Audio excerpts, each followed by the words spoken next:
El escritor Joseph Conrad fue un novelista polaco que adoptó el inglés como lengua literaria.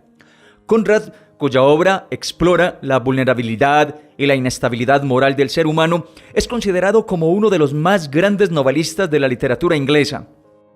Conrad era profundamente consciente de la tragedia en el mundo y en sus obras.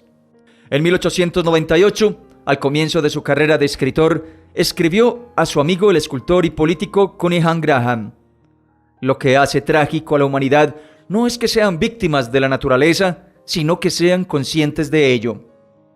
Se empeñó por mantener un halo de oscuridad y misterio en torno a ciertos episodios de su biografía, empeño que unos explican por su patológico pudor y otros por un mero artificio para alimentar el interés y la curiosidad hacia su persona entre los lectores y los críticos. Entre sus obras está La locura de Almayer, Un vagabundo de las islas, El negro narciso, Juventud y El agente secreto, de cuya obra escucharemos el siguiente capítulo. Al salir por la mañana, el señor Verloc dejó su tienda nominalmente a cargo de su cuñado. Esto podía hacerse porque a toda hora la actividad era bastante escasa y antes de la tarde prácticamente nula. El señor Verloc no se preocupaba demasiado de su negocio ostensible y su mujer estaba encargada de su cuñado por añadidura. La tienda era pequeña y también lo era la casa. Era una de esas casas sucias de ladrillo que existían en grandes cantidades antes de que la era de la reconstrucción clareara sobre Londres. La tienda tenía la forma de una caja cuadrada, con el frente guarnecido por pequeños paneles de vidrio. La puerta permanecía cerrada en el día. En la tarde estaba discreta, pero sospechosamente entreabierta. En el escaparate había fotografías de bailarinas, más o menos desvestidas, indefinidos paquetes en envoltorios que parecían de medicinas, sobres de papel amarillo cerrados, muy delgados, y con la marca 2x6 en gruesas cifras negras. Unos pocos números de antiguas publicaciones cómicas francesas, colgados en una cuerda como si los hubieran puesto a secar. Un desteñido bol azul de porcelana china, un cofrecillo de madera negra, botellas de tinta para marcar y sellos de goma. Algunos libros cuyos títulos insinuaban la obscenidad. Algunas copias aparentemente viejas de periódicos oscuros mal impresos con títulos como La Antorcha, El Gong, títulos vigorizantes. Y los dos mecheros de gas situados al interior de los cristales tenían la llama siempre baja, sea por consideraciones de ahorro o por consideración a la clientela. Esta clientela estaba formada por hombres muy jóvenes que aguardaban un tiempo cerca de la vitrina antes de deslizarse rápidamente al interior, o por hombres más entrados en años, pero que daban una impresión general de andar escasos de fondos. Entre los de esta última especie, algunos tenían los cuellos de los abrigos levantados hasta los mostachos y restos de barro en la parte baja de la ropa, que tenía aspecto de estar muy ajada y de no ser demasiado valiosa. Y las piernas que se hallaban adentro tampoco. Por regla general, parecían de mucho peso. Ellos se metían de costado, con las manos hundidas en los tobillos del abrigo, un hombro primero, como si temieran tocar la campanilla de la puerta. Era difícil hacerle el quite a la campanilla, colgada de la puerta mediante una cinta curva de acero. Estaba cuarteada sin arreglo posible, pero había tardes en que matraqueaba detrás del cliente con impúdica virulencia a la menor provocación. Matraqueaba, y ante esta señal, el señor Verloc salía rápidamente de la salita de atrás a través de la polvorienta puerta de vidrio situada detrás del mostrador pintado. Sus ojos eran pesados por naturaleza. Tenía el aspecto de haberse revolcado todo el día enteramente vestido en una cama deshecha. Cualquier otro habría sentido que una apariencia así constituía una clara desventaja. El aspecto amable y atractivo del vendedor cuenta mucho en una transacción comercial del ramo minorista. Pero el señor Verloc conocía su negocio y toda duda estética acerca de su apariencia lo tenía sin cuidado. Con una impudicia firme, de ojos tranquilos, que parecían esconder la fuerza de alguna abominable amenaza, procedía a vender por encima del mostrador algún objeto que, obvia y escandalosamente, no podía valer el dinero involucrado en la transacción. Una pequeña caja de cartón que aparentemente no contenía nada, por ejemplo, o uno de aquellos sobres amarillos, delgados y cuidadosamente cerrados, o un volumen sucio con cubierta de papel y un título prometedor. De vez en cuando ocurría que una de las bailarinas amarillas, desteñidas, fuese vendida a un aficionado como si hubiese estado viva y joven. A veces era la señora Verloc la que acudía al llamado de la campanilla cuarteada. Winnie Verloc era una mujer joven de pecho abundante, corpiño ajustado y anchas caderas. Su cabellera estaba muy cuidada, de ojos tranquilos como su marido. Mantenía un aire de impenetrable indiferencia detrás del baluarte del mostrador. El cliente de años relativamente tiernos, entonces, quedaba súbitamente desconcertado al tener que tratar con una mujer y con rabia en su corazón formulaba el pedido de una botella de tinta para marcar 6 peniques de precio de venta al público, 1 chelín y 6 peniques en la tienda de Verloc. Botella que una vez afuera arrojarían disimuladamente a la cuneta del desagüe. Los visitantes de la tarde, los hombres de cuellos subidos y sombreros de fieltro rebajados a la fuerza, dirigían una inclinación de cabeza a la señora Verloc y después de murmurar un saludo, levantaban la tabla al final del mostrador a fin de pasar a la sala de recibo trasera que daba acceso a un pasillo y a unas empinadas escaleras. La puerta de la tienda era la única forma de entrar en la casa donde el señor Verloc practicaba su negocio de vendedor de mercancías dudosas. Ejercía su vocación de protector de la sociedad y cultivaba sus virtudes domésticas. Estas últimas eran destacadas. Era un hombre cabalmente domesticado. Ni sus necesidades espirituales, ni sus necesidades mentales o físicas podían arrastrarlo mucho a explorar otros mundos. En el hogar encontraba la comodidad del cuerpo y la paz de la conciencia, junto con las atenciones conyugales de la señora Verloc y con el deferente interés de la madre de la señora Verloc. La madre de Winnie era una mujer gruesa y jadeante, de cara ancha, morena. Usaba una peluca negra bajo un gorro blanco. Sus piernas hinchadas la hacían permanecer inactiva. Se consideraba descendiente de franceses, cosa que puede haber sido cierta, y después de bastantes años de casada con un tabernero de la especie más vulgar, se hacía cargo de los años de viudez alquilando departamentos amueblados para caballeros cerca de la calle de Vauxhall Bridge, en una plaza que alguna vez había tenido algún esplendor y que todavía estaba incluida en el distrito de Belgravia. El hecho topográfico tenía ciertas ventajas para la publicidad de sus habitaciones, pero los clientes de la estimable viuda no pertenecían precisamente a la clase más elegante. Su hija Winnie ayudaba a ocuparse de ellos, tal como eran. Esos rasgos de sangre francesa de que hacía alarde la viuda también eran visibles en la hija. Eran visibles en el arreglo extremadamente pulcro y artístico de su lustroso cabello negro. Winnie también tenía otros encantos: su juventud, sus formas pictóricas y curvilíneas, su tez clara, la provocación contenida de su reserva insondable que nunca llegaba hasta el extremo de impedir la conversación, conducida con animación por parte del inquilino y con amabilidad ecuánime por parte de ella.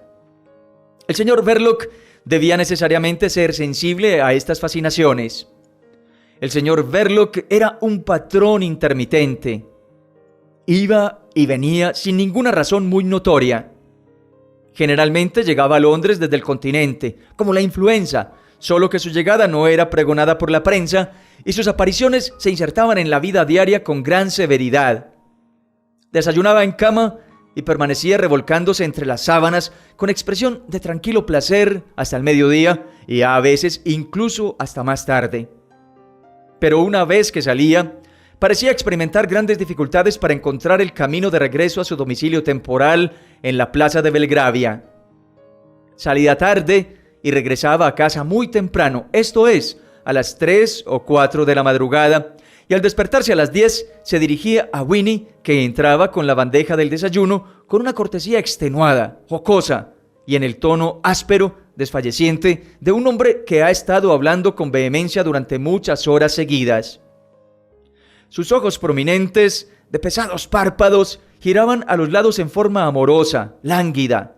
Las sábanas estaban levantadas hasta el mentón y su oscuro y suave bigote cubría sus labios gruesos, capaces de muchas bromas melosas. La madre de Winnie opinaba que el señor Verloc era un caballero muy agradable. Después de la experiencia de toda una vida en diversas casas de negocios, la buena mujer se había retirado con un ideal de caballerosidad equivalente al que pueden exhibir los propietarios de bares privados. El señor Verloc se acercaba a ese ideal. Lo alcanzaba, de hecho. «Por supuesto, mamá, que llevaremos tus muebles», había dicho Winnie. Había que terminar con la casa de huéspedes.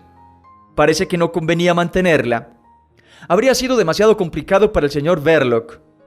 No habría sido conveniente para su otro negocio. Él no decía de qué negocio se trataba, pero después de su compromiso con Winnie, se daba el trabajo de levantarse antes del mediodía y bajando las escaleras del sótano, se hacía grato a la madre de Winnie en la sala del desayuno, abajo, donde estaba ella con su humanidad inmóvil. Acariciaba al gato, atizaba el fuego, hacía que le sirvieran allí el almuerzo. Abandonaba la comodidad algo sofocante de ese cuarto con evidente desgana, pero de todos modos permanecía fuera hasta bastante avanzada la noche. Nunca ofrecía llevar a Winnie a los teatros, como hubiera sido de esperar en un caballero tan agradable. Sus tardes estaban ocupadas. Una vez le dijo a Winnie que su trabajo en cierto modo era político. Le advirtió que ella tendría que ser muy agradable con sus amigos políticos. Y ella, con su mirada recta, insondable, respondió que sí, que por supuesto. Para la madre de Winnie fue imposible descubrir qué más le había contado él a su hija sobre sus ocupaciones. La pareja de casados se la llevó con todos sus muebles. Ella quedó sorprendida por el aspecto tan mezquino de la tienda. El traslado desde la plaza en Belgravia hasta la estrecha calle en Soho afectó a sus piernas en forma adversa. Sus piernas adquirieron un tamaño enorme. En compensación, se vio completamente liberada de cuidados materiales. El sólido buen carácter de su yerno le inspiraba un sentimiento de seguridad absoluta. El futuro de su hija estaba obviamente asegurado e incluso no tenía ninguna necesidad de sentirse angustiada por su hijo Stevie. No había podido ocultarse a sí misma que el pobre Stevie constituía un estorbo terrible. Pero frente al afecto de Winnie por su delicado hermano y frente a la cariñosa y generosa actitud del señor Verloc, sentía que el pobre niño no estaba mal protegido en este áspero mundo. Es probable que no le disgustara, en el fondo de su corazón, que los Verloc no tuvieran hijos. Como esa circunstancia parecía dejar perfectamente indiferente al señor Verloc, y como Winnie encontraba en su hermano un objeto de afecto casi maternal, esto quizá resultaba providencial para el pobre Stevie. Porque disponer de ese niño era difícil. Era un ser delicado y también de una manera frágil, apuesto si no se toma en cuenta su labio inferior vagamente caído. Gracias a nuestro excelente sistema de educación obligatoria, había aprendido a leer y escribir, a pesar del aspecto desfavorable del labio inferior. Pero como niño de los mandados no tuvo demasiado éxito. Se olvidaba de sus mensajes, se desviaba con facilidad de la recta senda del deber atraído por gatos y perros vagos a los que seguía a través de callejuelas estrechas hasta desabridas plazoletas, por las comedias de las calles que contemplaba boquiabierto en detrimento de los intereses de sus empleadores, o por los dramas de caballos caídos cuyo dolor y cuya violencia lo inducían a veces a lanzar penetrantes chillidos en medio de la multitud que detestaba ser perturbada por señales de socorro en su tranquilo goce del espectáculo nacional. Al ser acompañado por un policía muy serio en actitud protectora, ocurría a menudo que el pobre Stevie hubiera olvidado su dirección, al menos por un tiempo. Una pregunta brusca lo hacía tartamudear hasta el extremo de sentirse sofocado. Si alguna cosa desconcertante le producía un sobresalto, torcía los ojos en forma horrible. Sin embargo, nunca sufría un ataque, lo cual era alentador. Y en sus años infantiles, ante los naturales estallidos de impaciencia de su padre, siempre podía correr en busca de protección bajo las faldas cortas de su hermana Winnie. Por otra parte, Era posible sospechar que ocultaba un fondo de atolondrada picardía. Cuando ya tenía 14 años de edad y un amigo de su difunto padre, un agente de una firma extranjera de leche en conserva, le había dado una oportunidad de trabajar en la oficina, fue descubierto una tarde de niebla, en ausencia de su jefe, lanzando fuegos artificiales en la escalera. Disparó en rápida sucesión una serie de fieros cohetes, rabiosas ruedas giratorias, buscapiés que estallaban sonoramente, y el asunto pudo haber sido muy grave. Por todo el edificio se extendió un pánico terrible. Se vio a empleados de ojos desorbitados que huían despavoridos con gestos de asfixia por los pasajes llenos de humo y sombreros de seda, y hombres de negocios de edad madura que rodaban por separado escaleras abajo. Stevie no parecía obtener ninguna satisfacción con lo que había hecho. Sus motivos para este golpe de originalidad eran difíciles de descubrir. Algún tiempo después, Winnie consiguió arrancarle una confesión velada y confusa. Parece que otros 2 jóvenes oficinistas, con sus relatos de opresión y de injusticia, habían excitado sus sentimientos hasta llevarlo a ese frenesí de la compasión. Pero el amigo de su padre, desde luego, lo despidió sin más trámite, dado que era capaz de arruinar su negocio. Después de esa hazaña de carácter altruista, Steve fue destinado a ayudar a lavar la loza en la cocina del sótano y a lustrar las botas de los caballeros que frecuentaban la mansión de Belgravia.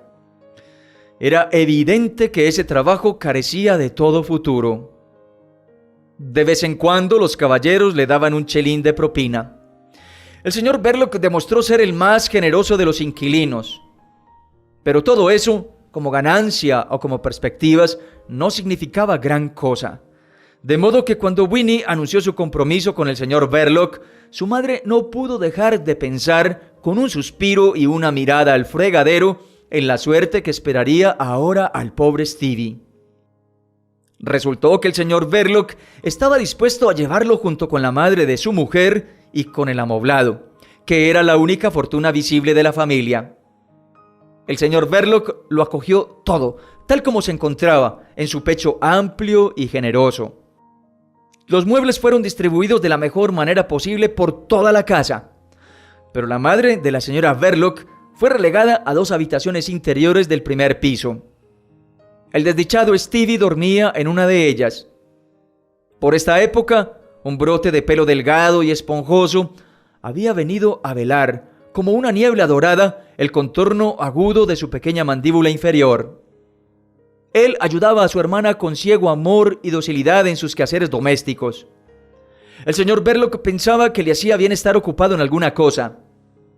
Ocupaba su tiempo libre en dibujar círculos con un compás y un lápiz en un pedazo de papel.